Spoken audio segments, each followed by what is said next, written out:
So how's everyone doing? So it is not actually the morning; it's at night. But I was thinking about improvisation versus playing standard pieces and the beauty of both of them. So I think sometimes improvisation. Let me get out of this glare here. Is sometimes viewed as noise, music, as noodling, as if you're aimlessly going someplace without a destination.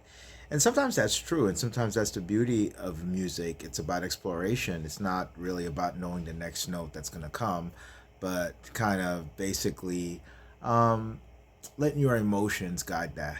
But, and here's the important thing of it, and then this is not a discussion about free jazz or Arnett Coleman or things of that nature. Um, the important thing is that in order for you to be able to improvise or to explore creativity, you do at some point and at one point have to learn some structured playing. Okay?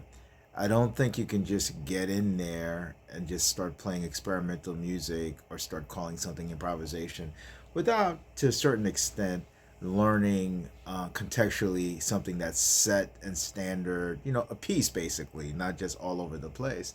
Um, when I look at people who I view as some of the best improvisers, one thing that they all seem to have in common is that they can play structured music, and at some point, a lot of them, classical, let's just say, for example, or were classical players, who, in which case there wasn't really a lot of improvising, which is really learning the instrument, really learning, interpretation and how to play a piece. So especially a lot of the jazz, keyboard players and things of that nature. So for example, what's it? Keith Jarrett. You think about that. I think he has a album where he plays Haydn and things of that nature. And then one of my favorite albums is a Cologne concert and stuff, and that's totally improvised. I think 26 minutes of that stuff. So things of that nature. Somebody like that comes from a structured classical background, but was able to free up their mind with the creativity that would allow him to improvise, let's say, for a certain to a certain extent. So in any event, sorry about this long discussion, but if you look at the first thing I played on the arch top, that was just me playing around. I don't even remember what key or what I was trying to play. The second time when I played the classical, I was playing Fernando Sor Study in B minor, which is a very structured piece from that perspective. They're both beautiful, and one kind of, informs the other.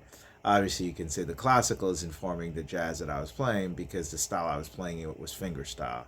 Yes, that's true. It goes the other way around too for me. I like the freedom of jazz. I like the freedom of improvisation, which sometimes gets me in trouble with the really pure classical players because I have not one. I don't have the skill nor the talent, nor do I ever want to aspire to that from that perspective. I love the beauty of it. But anyway, the two shall intertwine at some point, at least in this body and soul, hopefully. Again, thank you for watching, and as usual, practice, practice, and practice some more.